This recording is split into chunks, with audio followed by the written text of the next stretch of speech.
Shalom Lifers, puji Tuhan kita berjumpa lagi dalam ibadah Youth Live Online hari ini. Semoga teman-teman semua dalam keadaan yang sehat ya.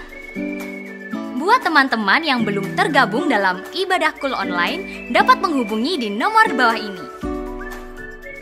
Bagi teman-teman yang rindu memberikan persembahan, dapat mentransferkan ke rekening BCA di nomor 4400303032 atas nama GBI Seropati. Dan teman-teman jangan lupa untuk follow Instagram Youth Alive di @alivemlg. Mari kita siapkan Alkitab kita buka hati kita untuk menerima kebenaran firman Tuhan hari ini. Selamat beribadah, Tuhan Yesus memberkati. Pentakosta ketiga adalah pencurahan Roh Kudus yang dahsyat di zaman ini, melebihi yang terjadi di Azusa Street. Pentakosta ketiga akan mengakibatkan penuaian jiwa yang terbesar dan yang terakhir sebelum Tuhan Yesus datang kembali. Pentakosta ketiga akan membangkitkan generasi Yeremia, yaitu anak-anak muda yang dipenuhi Roh Kudus, cinta mati-matian kepada Tuhan Yesus, tidak kompromi terhadap dosa, dan akan bergerak untuk memenangkan jiwa. Pentakosta ketiga lahir di Indonesia dan bergerak ke bangsa-bangsa. Gerakan ini dari timur ke barat dan akan kembali ke Yerusalem. Pentakosta ketiga akan memberikan kuasa untuk menyelesaikan amanat agung. Dan setelah itu, Tuhan Yesus datang kembali. Shalom Lifers, yang siap bersorak katakan haleluya.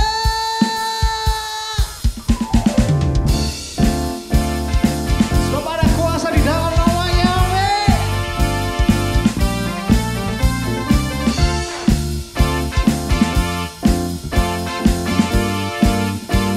Sama-sama nyatakan firman-Mu, kebenaran-Mu, itulah kekuatanku. Iman dan keadilan menjadi perlindunganku. Ku tahu lawanku tak berkuasa atasku. Di dalam nama-Mu ku pegang kemenanganku semuanya. Sebab itu ambillah senjata Allah di dalam kuasa namanya, dan ku injak-injak iblis di kakiku di dalam kuasa namanya. Yang percaya sorakan haleluya.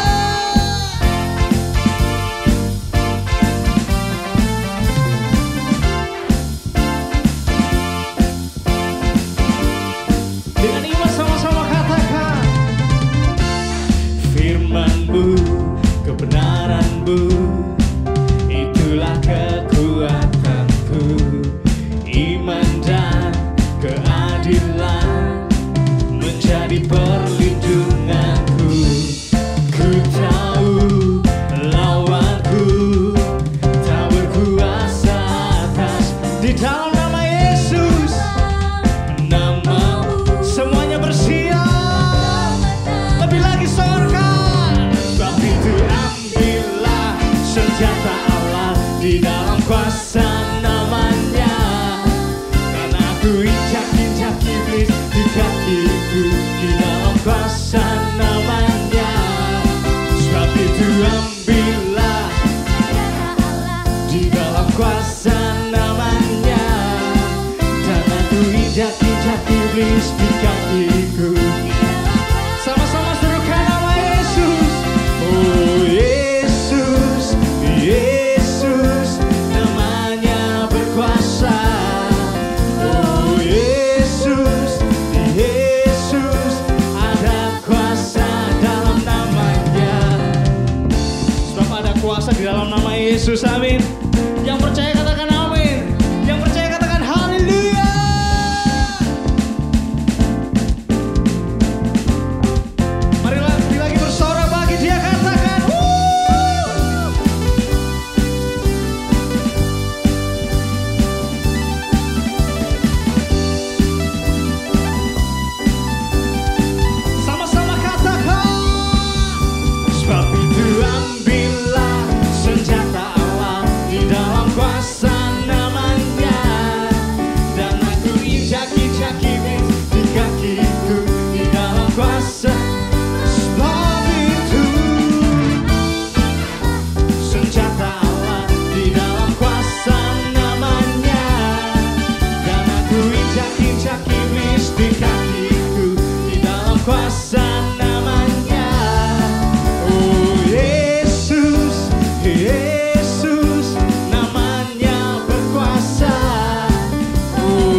kasih buat penyertaan-Mu Bapa. Terima kasih buat anugerah-Mu Tuhan. Biarkan kami tetap memuji-muji nama-Mu Bapa. Biarkan apapun keadaan kami tetap mau memperkatakan Kau Allah yang baik, Kau Allah yang setia, dan Kau Allah yang mengasihi kami setiap detik langkah kami Tuhan. Sebab itu kami mau mengasihi-Mu Tuhan sepanjang umur hidup kami. Aku mengasihi Engkau Yesus dengan segenap hatiku. Aku mengasihi Engkau Yesus dengan segenap jiwaku. Ku renungkan firman-Mu siang dan malam, ku pegang perintah-Mu dan ku lakukan. Engkau tahu ya Tuhan, tujuan hidupku hanyalah untuk menyenangkan hati-Mu. Yang merindukan Tuhan, sama-sama katakan, oh Yesus. Sama-sama katakan, aku mengasihi Engkau Yesus dengan segenap hatiku. Mau mengasihi-Mu, Engkau Yesus dengan saudara sendiri bersama singer sama-sama nyatakan, aku mengasihi-Mu Tuhan sepanjang umur hidup kami.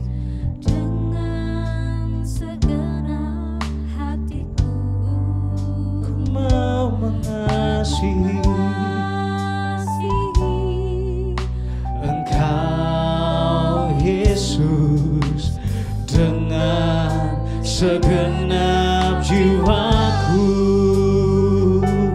Ku renungkan firman-Mu siang dan malam, ku pegang perintah-Mu dan ku lakukan. Engkau tahu ya Tuhan, tujuan hidupku hanyalah untuk menyenangkan hati-Mu. Ku renungkan firman-Mu siang, kami pegang semua perintah-Mu Tuhan, dan kami berusaha untuk melakukan semuanya. Oh Yesus, hidupku hanyalah untuk menyenangkan hati-Mu. Sebab apapun yang Kau lakukan sungguh baik bagi kami Tuhan, sungguh teramat baik bagi kami Bapa. Kami mau melakukan segala apapun yang dapat menyenangkan hati-Mu Tuhan. Sebab tujuan kami hanya menyenangkan hati-Mu Bapa. Mari Lifers terus sembah Dia, naikkan ucapan syukur-Mu yang terbaik bagi Dia. Kami renungkan semua firman-Mu Tuhan. Kami berusaha untuk melakukan segala perintah-Mu Bapa.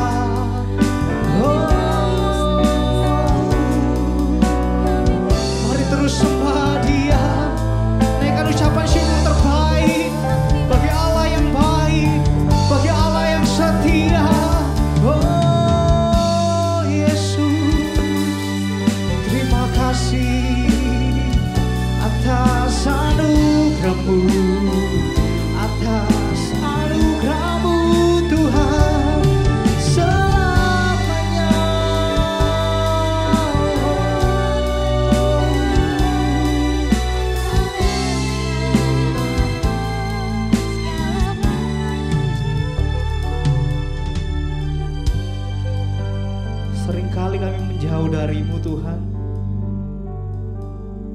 Seringkali saat situasi dan kondisi tidak sesuai dengan kami berlari Tuhan. Tapi kami percaya Engkau tidak membiarkan kami jauh dari-Mu Tuhan. Saat kami ada masalah, Engkau memeluk kami.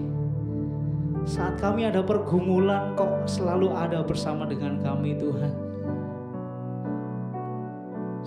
Pada janji-Mu kami percaya, kami adalah kepala bukan ekor. Dan janji-Mu juga berkata, kami akan terus naik dan tidak turun Tuhan. Dan kami pegang janji-Mu. Saat tangan kami terangkat, kami percaya Engkau turun tangan atas kami Bapa. Mari Lifers yang mau terus berharap pada Tuhan, angkat kedua tangan-Mu. Mari sama-sama nyatakan.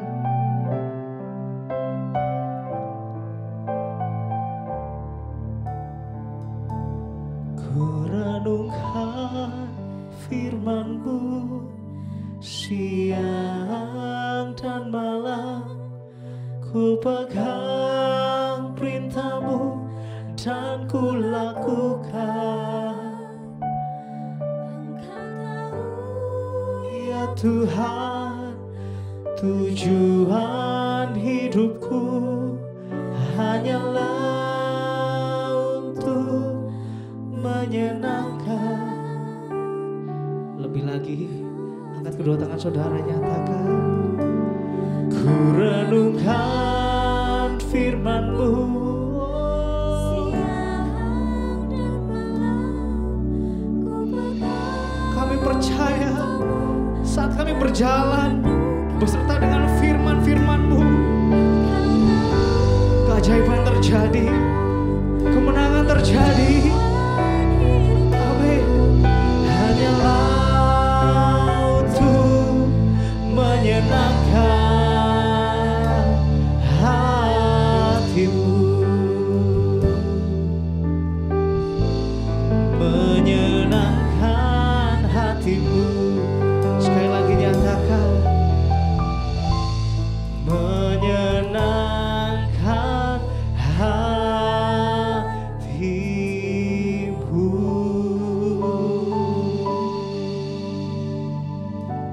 Biarlah atmosfer surgawi terjadi di tempat ini Tuhan.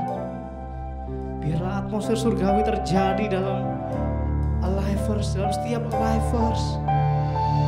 Biarlah setiap tujuan akhir tetap tertuju padamu Tuhan. Tetap mau menyenangkan-Mu Bapa. Sebab tiada lagi yang kami sembah, yang kami tinggikan, yang kami layak. Hanya Engkau Tuhan, hanya Engkau Yesus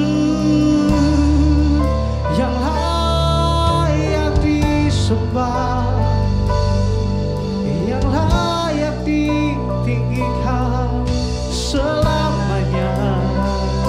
Oh, Yesus,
yang suci, yang layak kami sembah.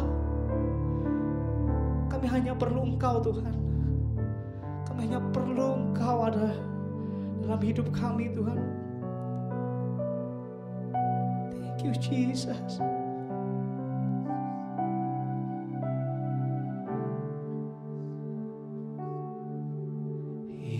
Yesus, ku sembah Kau, sujud di hadapan-Mu, keinginan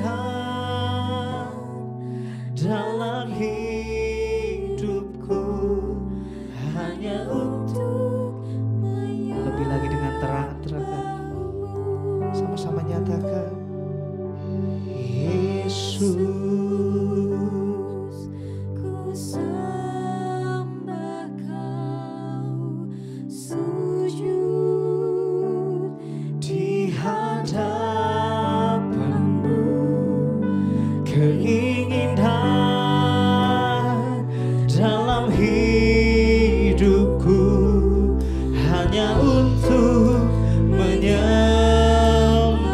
Lebih lagi nyatakan Yesus, ku sembah Kau, sujud di hadapan-Mu, keinginan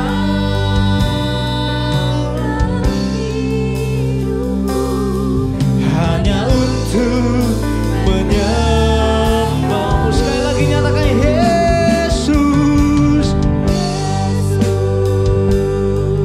ku sembah Kau, sujud di hadapan-Mu,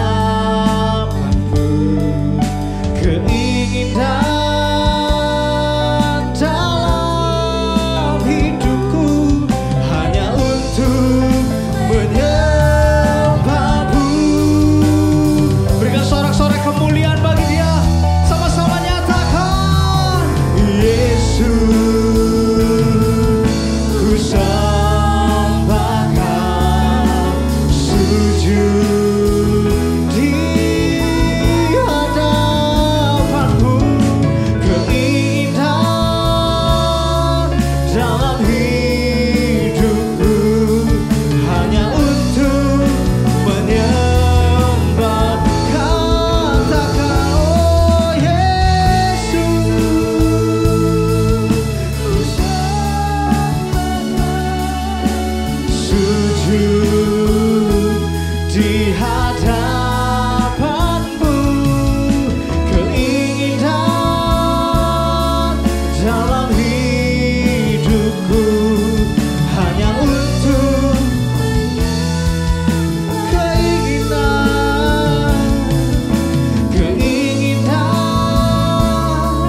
dalam hidupku hanya untuk sekali lagi dengan iman sama-sama nyatakan keinginan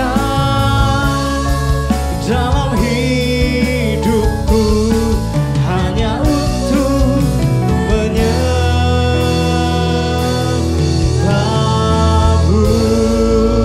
Berikan sorak-sorai kemuliaan bagi Raja segala raja. Sorakan haleluya.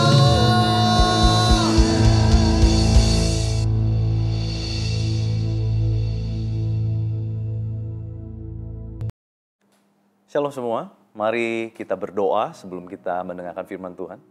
Tuhan, biar Kau sendiri mengurapi kami. Urapi firman-Mu, terlebih ulapi mulut bibir hamba-Mu ini. Bebaskan setiap kami dari segala kesalahan pelanggaran kami. Biar sepenuhnya Allah Roh Kudus Kau satu-satunya pribadi yang berdaulat di tengah-tengah kami. Dan kami percaya waktu firman-Mu dilepaskan, ada kuasa otoritas Tuhan dicurahkan, sakit disembuhkan, yang lemah dikuatkan, yang putus asa mendapat pengharapan, yang susah Tuhan hiburkan, hubungan yang hancur, keluarga, orang tua dan anak, Tuhan pulihkan sempurna. Adik kakak dipulihkan sempurna. Terima kasih Bapa, kuasa kehidupan Kristus, kuasa kebangkitan Kristus mengalir memerintah atas kami. Haleluya. Amin. Shalom Youth Alive Malang yang saya kasihi.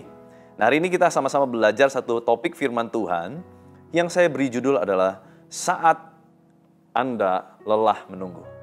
Saat Anda lelah menunggu. Saya kira keadaan sekarang membuat banyak di antara kita merasa lelah. Kapan ya pandemi ini selesai? Kapan ya ada sesuatu yang baik terjadi? Kapan ya mujizat terjadi? Kapan? Sering pertanyaan kapan ini muncul. Dan membuat kita lama-lama lelah. Udah nunggu 1 tahun, 2 tahun, 3 tahun, mujizat gak terjadi. Ekonomi belum kunjung dipulihkan. Belum dapat pekerjaan. Apa yang saya harus lakukan ya? Kuliah gini-gini terus. Sekolah juga gak ada terobosan. Mungkin kita sedang mengalami yang namanya lelah menunggu di dalam masa penantian itu. Tetapi hari ini kita akan sama-sama belajar satu firman Tuhan yang luar biasa, ya, dari Roma pasal 8 ayat 26 sampai 28. Roma pasal 8 26 sampai 28. Nah, saya akan bacakan dalam terjemahan The Message. Dan ini ada sesuatu yang baik. Karena kalau kita melihat dalam masa penantian, banyak contoh di Alkitab yang mengatakan tentang orang-orang yang menanti janji Tuhan. Siapa saja? Wanita pendarahan menanti 12 tahun untuk kesembuhan itu sempurna dalam hidup dia. Ishak menunggu 20 tahun. Abraham menunggu 25 tahun untuk punya Ishak.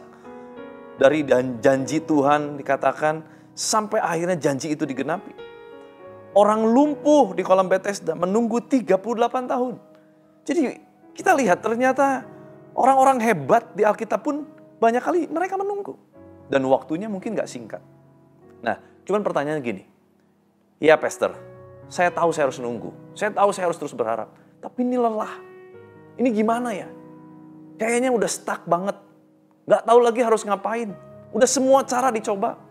Tidak kunjung ada perubahan. Nah, kalau kita ngalami itu, puji Tuhan. Hari ini Tuhan menjawab kita. Dalam Roma pasal 8, ayat 26 sampai 28, terjemah The Message dikatakan, Meanwhile, the moment we get tired in the waiting, God's Spirit is right alongside, helping us along. If we don't know how or what to pray, it doesn't matter.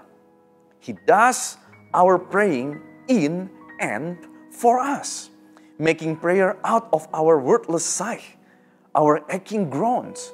He knows us far better than we know ourselves, knows our pregnant condition. Dikatakan seperti kalau kita lagi berdoa itu kan seperti wanita mengandung ya. Kita terus mengandung doa kita. Jawaban-jawaban Tuhan itu kita sedang kandung di dalam kandungan rahim doa kita. Dan mungkin nggak tahu nih kapan akan melahirkan begitu ya. And keeps us present before God. That's why we can be so sure that every detail in our lives of love for God is worked into something good. Kalau saya boleh terjemahkan dalam bahasa saya, kalimat tadi adalah, sementara saat kita lelah dalam penantian, kita sedang melelah mungkin ya dalam menunggu, Roh Tuhan menyertai kita, menolong kita. Jika kita tidak tahu bagaimana atau apa yang harus didoakan, seringkali ini terjadi ya. Waktu beberapa tahun lalu saya mengalami masa penantian, kapan Tuhan sembuhkan aku, kapan Tuhan sembuhkan aku. Aku mengalami penyakit Crohn yang tidak ada obatnya, hanya Tuhan yang dapat menyembuhkan. Waktu menanti, 1, 2, 3 bulan, 4 bulan, 5 bulan itu nggak nyaman. Saya ngalami masa penantian dan saya udah nggak tahu saya harus doa apa. Orang mungkin berkata, tetap percaya ya, tetap berharap. Ya lu nggak ngalamin. Gue yang ngalamin rasanya nggak enak. Betul ya? Seringkali kalau kita yang ngalamin kan kita lebih tahu. Orang lain kan kurang tahu. Orang lain cuma tetap percaya ya, tetap berharap ya. Mungkin dalam hati gini, lu nggak ngalamin, lu gampang ngomong. Gue yang ngalamin, gak gampang. Saya pernah ada di titik itu dan saya tahu itu gak nyaman. Saya pun berkata, harus sampai kapan Tuhan? Harus sampai kapan? Saya udah gak punya kekuatan. Bahkan untuk berdoa, berharap pun udah gak punya kekuatan. Nah, dikatakan di sini, jika kita tidak tahu bagaimana atau apa yang harus didoakan, itu gak masalah. Ya, it doesn't matter. Dia berdoa di dalam dan untuk kita. Siapa? Roh Kudus. Waktu engkau terima Yesus, kau punya Roh Kudus. Seringkali Roh Kudus ini tidak diaktifkan. Hanya ada, hanya tahu, tetapi tidak pernah berfungsi. Karena kita tidak pernah mengaktifkan Roh Kudus. Ini waktunya. Aktifkan Roh Kudus itu yang ada di dalam diri setiap kita. Mulai aktifkan dia, izinkan dia bergerak. Caranya gimana? Berkatakan kepada Roh Kudus, Roh Kudus, aku udah gak tahu harus gimana. Tolong aku. Roh Kudus akan mulai bekerja. Dan caranya gimana? Dia berdoa di dalam dan untuk kita. Membuat doa dari erangan tanpa kata-kata. Wah, ini bagus. Ini yang saya tafsirkan adalah, ini bicara mengenai bahasa roh. Doa erangan tanpa kata-kata. Saat kalimat manusia. Saat bahasa, even bahasa Indonesia, Inggris, Yunani, Ibrani gitu ya. Semua bahasa udah gak bisa. Ada satu bahasa yang tetap masih bisa. Erangan tanpa kata-kata. Itu apa? Pergumulan doa kita dalam bahasa roh. Waktu mungkin udah mengerang sekali. Kita udah gak bisa. Mungkin cuma keluar. Itu erangan. Erangan tanpa kata-kata. Udah gak ada kalimat, kata apapun yang dapat mewakili perasaan kita. Lalu keluarlah satu tekanan itu. Dan dari situ roh itu membantu kita berdoa. Dan mulailah muncul bahasa roh. Syakarabata karahan dari arabata. Kuryarabata karahan dari arabaya. Itu ada satu erangan tanpa kata-kata. Di situ Roh Kudus membantu kita mengucapkan kalimat-kalimat yang tidak dapat terucapkan. Rintihan kita yang menyakitkan. Dia mengenal kita jauh lebih baik daripada diri kita mengenal diri kita sendiri. Roh Kudus mengetahui kondisi apa yang sedang kita tanggung. Apa yang kita tunggu, Roh Kudus tahu. Dan membuat kita tetap hadir, berdiri di hadapan Tuhan. Ada di dalam hadirat Tuhan. Itulah mengapa kita begitu yakin bahwa setiap detail, setiap detil dalam kehidupan cinta kita kepada Tuhan dikerjakannya menjadi sesuatu yang baik di dalam diri kita. Wow, this is so good. Ini luar biasa. Hari ini mungkin kau lagi gak bisa doa. Engkau gak tahu bahkan apa yang kau harus doakan karena masalahmu begitu pelik. Mungkin orang tuamu di ujung perceraian. Mungkin keadaanmu sedang tidak baik. Atau mungkin engkau sendiri sedang di ujung tanduk dalam kehidupan. Orang tuamu mungkin sedang terlilit utang piutang. Engkau tidak tahu lagi harus menghadapinya dengan cara apa. Engkau nggak punya kekuatan. Dan saat ini mungkin kau di masa-masa engkau belajar, engkau pun terancam untuk tidak lagi dapat bersekolah. Mungkin itu udah betul-betul udah nggak tahu harus apa. Bekerja pun mungkin engkau tidak bisa. Banyak hal engkau mau lakukan tapi itu engkau tidak bisa dapat lakukan. Mungkin ini posisimu hari ini. Dengar, engkau punya Roh Kudus. Roh Kudus akan tolong setiap kita. Bahkan doa tanpa kata-kata. Melalui sebuah erangan. Kita tahu Roh Kudus sedang bekerja di dalam kita. Mau gak hari ini mulai bilang gini. Setiap doa kita bilang gini. Roh Kudus, bantu aku. Panggil namanya. Roh Kudus, tolong aku. Mungkin selama ini engkau cuma sering sebut nama Yesus. Ya bagus. Doa di dalam nama Yesus itu adalah doa yang sah, doa yang powerful. Tetapi mungkin kau jarang sekali sebut nama Roh Kudus. Sebab Roh Kudus adalah pribadi. Kau harus panggil dia. Roh Kudus, ajar aku. Roh Kudus, hibur aku. Roh Kudus, tuntun aku. Roh Kudus, tolong aku. Aktifkan Roh Kudus dalam kehidupan kita hari-hari ini. Engkau mau ujian. Engkau mau ambil pekerjaan. Engkau mau skripsi. Engkau mau sidang. Apapun yang engkau sedang alami. Panggil Roh Kudus. Tolong aku Roh Kudus. Bantu aku Roh Kudus. Saya yakin dan percaya Roh Kudus akan bekerja. Karena dia adalah pribadi yang mendengar dan dia pribadi yang dapat bekerja. Sebab dia yang dikatakan adalah roh penghibur yang datang daripada Bapa. Dan ini adalah roh yang dijanjikan oleh Yesus untuk menemani kehidupan setiap kita hari lepas hari. Oke, apa yang kita harus lakukan saat kita lelah? Menunggu jawaban, menunggu janji, kita ngalami lelah. Oke, yang pertama, yang kita harus lakukan adalah beristirahatlah sejenak dan tetaplah berharap. Tapi nggak punya lagi pengharapan, nggak apa-apa. Sekalipun kita nggak punya dasar berharap, tetaplah berharap. Itu yang dikatakan Roma 4 ayat 18. Sebab sekalipun tidak ada dasar untuk berharap, namun Abraham berharap juga dan percaya bahwa ia akan menjadi bapa banyak bangsa menurut yang telah difirmankan. Demikianlah banyaknya nanti keturunan. Lihat, Abraham tuh gak punya harapan sebetulnya. Secara lahiriah tidak ada hal apapun yang baik yang dapat diharapkan.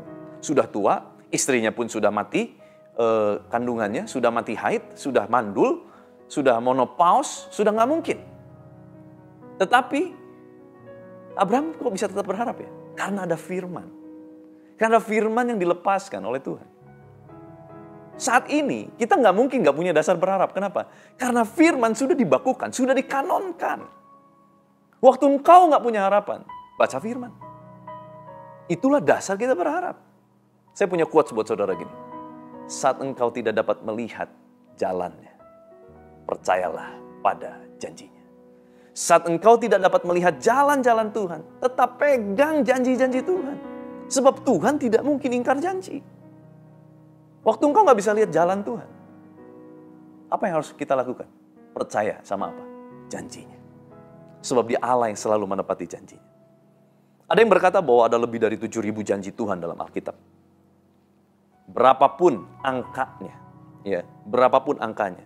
Rasul Petrus bilang begini, Tuhan gak pernah lalai menepati semua janji-janjinya.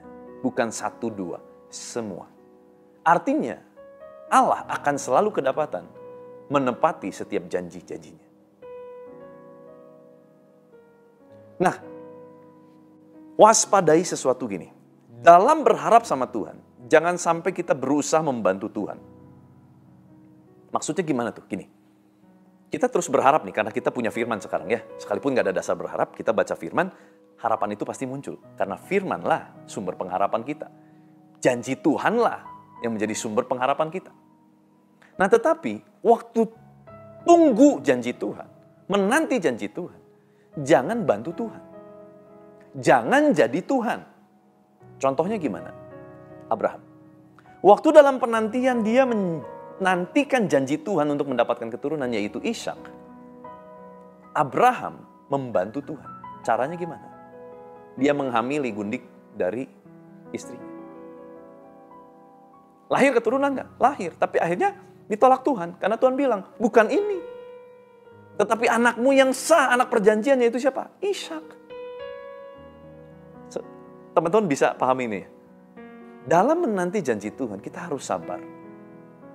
Udah 5 tahun nih pastor, udah 10 tahun. Gak apa-apa. Tetap harus sabar.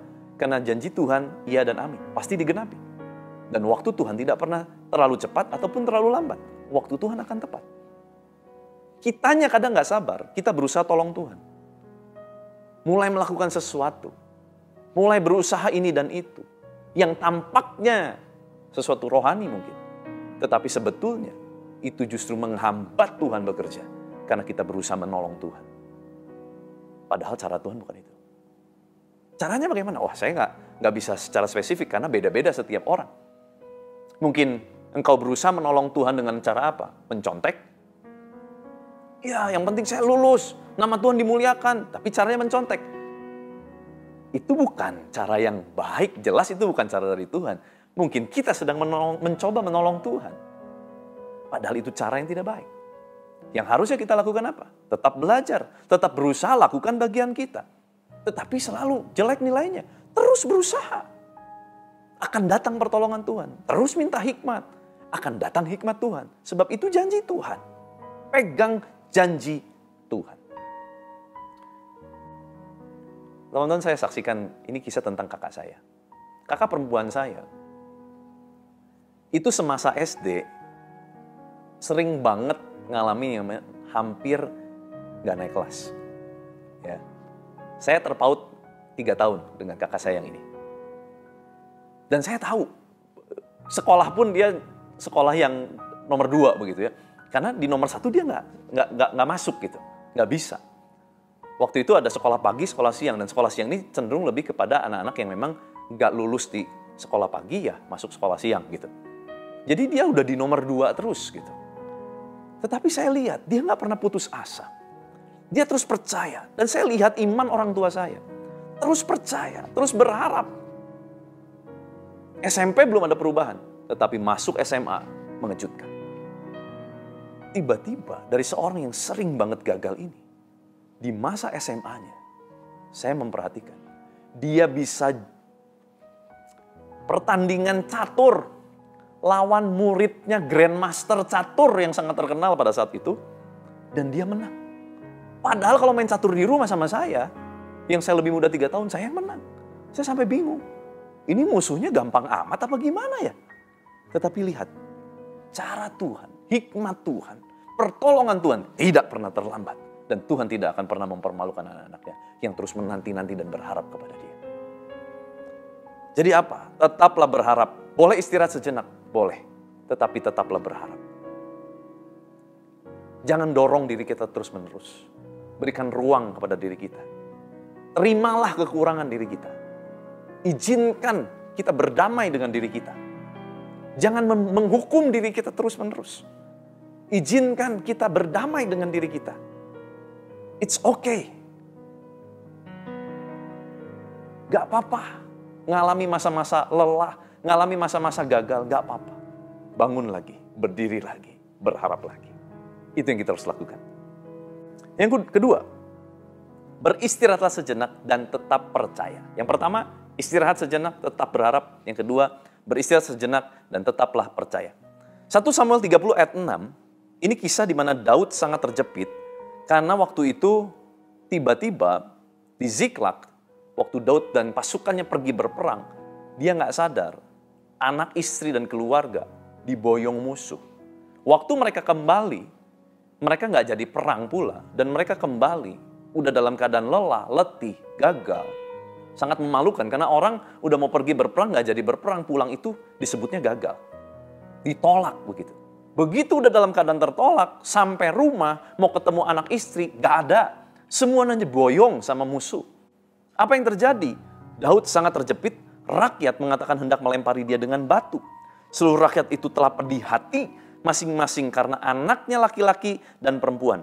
Tetapi Daud, lihat apa yang dilakukan Daud. Daud menguatkan kepercayaannya kepada hartanya? Enggak. Kepada relasinya? Enggak. Kepada orang-orang kepercayaannya? Enggak. Tetapi Daud menguatkan kepercayaannya kepada Tuhan Allahnya. Kepada siapa hari-hari ini kita sedang menguatkan kepercayaan kita? Kepada seseorang yang kita anggap sakti, yang bisa tolong kita dengan segala kemampuannya, dengan segala kekayaan, kekuasaan, koneksinya. Atau kita sedang berharap kepada Tuhan, percaya kepada Tuhan, menguatkan kepercayaan kita hanya kepada Tuhan. Bayangin ya, kalau waktu itu Daud menguatkan kepercayaannya kepada prajuritnya, bahkan mungkin Daud membela dirinya. Bisa saja Daud bilang gini, ya bukan salah gua dong, kan kita udah sepakat sama-sama berangkat. Mana gua tahu, gua kan bukan dewa. Dia bisa aja ngomong begitu. Tetapi enggak. Alkitab dengan jelas mencatat, Daud enggak melakukan pembelaan terhadap dirinya. Daud menguatkan kepercayaannya kepada Tuhan Allahnya. Dan apa yang terjadi? Daud dalam keadaan lelah bersama pasukannya, merebut kembali jarahan yang luar biasa. Anak istrinya semua diboyong kembali pulang dalam keadaan baik. Bahkan harta benda musuh malah menjadi milik mereka. Lihat cara Tuhan mau memberkati. Kalau kita bisa memutar keadaan dengan cara Tuhan melihat, ya, bukan keadaan kita tetapi cara Tuhan melihat, kita akan membalikan keadaan. Keadaan tertekan, terpuruk, hancur, itu yang sedang dialami oleh Daud. Tetapi Daud dapat membalikkan keadaan waktu dia menguatkan kepercayaannya kepada Tuhan. Waktu Anda dan saya hari ini meyakinkan diri kita untuk menguatkan kepercayaan kita kepada Tuhan. Dengar ini, Tuhan dapat membalikkan keadaanmu. Engkau mungkin murid terbelakang, engkau mungkin orang yang tidak dianggap dalam keluarga, engkau selalu dinomorduakan. Tuhan dapat membalikkan keadaanmu. Kenapa? Karena kita percaya kepada Tuhan Allah yang hidup. Roma 4 ayat 19 bilang gini, imannya tidak menjadi lemah, walaupun ia mengetahui bahwa tubuhnya sudah sangat lemah. Ini bicara soal Abraham. Karena usianya telah kira-kira 100 tahun, dan bahwa rahim Sarah telah tertutup. Percaya kepada Tuhan hanya dapat melalui satu, yaitu iman. Tanpa iman, gak ada seorang pun berkenan kepada Tuhan. Tanpa iman, tidak mungkin orang bisa percaya dengan 100% kepada Tuhan. Sebab barang siapa berpaling kepada Allah, ia harus percaya bahwa Allah ada. Dan bahwa Allah memberi upah kepada orang yang sungguh-sungguh mencari Dia. Ini ayat jelas sekali bicara kepada setiap kita. Bahwa kepercayaan kita kepada Tuhan tidak akan pernah sia-sia. sia. Ada sebuah ilustrasi. Ada 2 malaikat diutus ke bumi. Mereka harus datang ke keluarga kaya dan keluarga sederhana. Waktu mereka datang, ada malaikat senior dan malaikat junior. Mereka datang ke keluarga kaya, perlakuan keluarga kaya sangatlah tidak baik. Biasa banget, padahal tahu ini utusan Tuhan. Dikasih kamar juga di basement, tempat yang dingin, lembab, banyak lubang-lubangnya. Padahal mereka punya kamar tamu yang nyaman. Lalu malaikat yang senior tidak banyak bicara, dia bawa malaikat yang junior itu masuk ke basement. Di malam hari waktu mereka mau beristirahat, si malaikat junior ini bingung melihat apa sih yang sedang dikerjakan oleh seniornya itu. Si seniornya, malaikat senior itu malah sibuk menutupi lubang-lubang yang ada di dinding-dinding basement rumah orang kaya yang arogan ini. Lalu si malaikat junior bilang begini, ngapain keluarga udah arogan begini, gak tahu berterima kasih, gak punya etika, kok ditolong, ngapain? Kata si malaikat junior ke malaikat senior. Malaikat senior lihat malaikat junior dan dengan senyum dia bilang gini, apa yang kamu lihat tidak seperti yang kamu lihat. Besoknya mereka berkemas, mereka pergi ke rumah keluarga yang sangat sederhana. Seorang petani dengan sangat sederhana. Waktu datang disambut dengan luar biasa baik. Bahkan petani ini memberikan kamar utamanya untuk ditinggali oleh kedua malaikat ini. Waktu mereka beristirahat malam, sebelum tidur, malaikat yang junior bilang, gak nyangka ya, justru orang sederhana, hatinya lebih besar, tidak arogan, lebih tahu etika. Wah, mereka sangat senang. Tetapi subuh-subuh, ada teriakan. Sang istri berteriak histeris. Kenapa? Ada apa, ada apa? Ternyata, sapi satu-satunya yang dimiliki oleh petani ini sebagai sumber mata pencarian untuk membajak sawah, mati, ditemukan dalam keadaan mati. Waduh, malaikat junior kesel setengah mati sama malaikat senior. Kenapa sih? Kok nggak ditolong? Keluarga ini layak ditolong loh. Kok kamu diem aja? Di rumah orang kaya kemarin, gak layak ditolong, kamu tolong. Maksudnya apa? Malaikat senior lagi-lagi bilang, apa yang kamu lihat? Tidak seperti yang kamu lihat. Lalu dia mulai jelaskan. Di rumah si kaya, sebetulnya, apa yang dilakukan malaikat senior menutup lubang-lubang itu. Karena di lubang-lubang itu sebetulnya ada satu akses ke satu ruangan di mana pemilik rumah sebelumnya menimbun harta kekayaan yang luar biasa banyaknya. Malaikat senior dengan sengaja menutup itu supaya apa? Supaya tidak ada akses ke berkat itu. Karena apa? Karena dia tahu semakin diberkati, keluarganya akan semakin arogan. Dan apa yang terjadi dengan keadaan keluarga yang sederhana ini? Semalam sebetulnya ada malaikat maut hendak mencabut nyawa sang istri. Tetapi aku menahannya dan berkata, aku beri sapi sebagai gantinya. Aku beri sapi sebagai ganti nyawanya. Di situ malaikat junior baru tahu, oh ternyata begitu. Seringkali kita salah menilai dalam rencana Tuhan. Mungkin kita berkata Tuhan jahat, Tuhan gak ada, Tuhan gak adil. Tetapi percayalah apa yang kita lihat tidak seperti apa yang kita lihat. Seringkali banyak hal kita gak bisa lihat, tetapi Tuhan mengerjakan untuk kebaikan bagi setiap kita. Yang ketiga, yang terakhir, beristirahat sejenak dan tetaplah bertahan.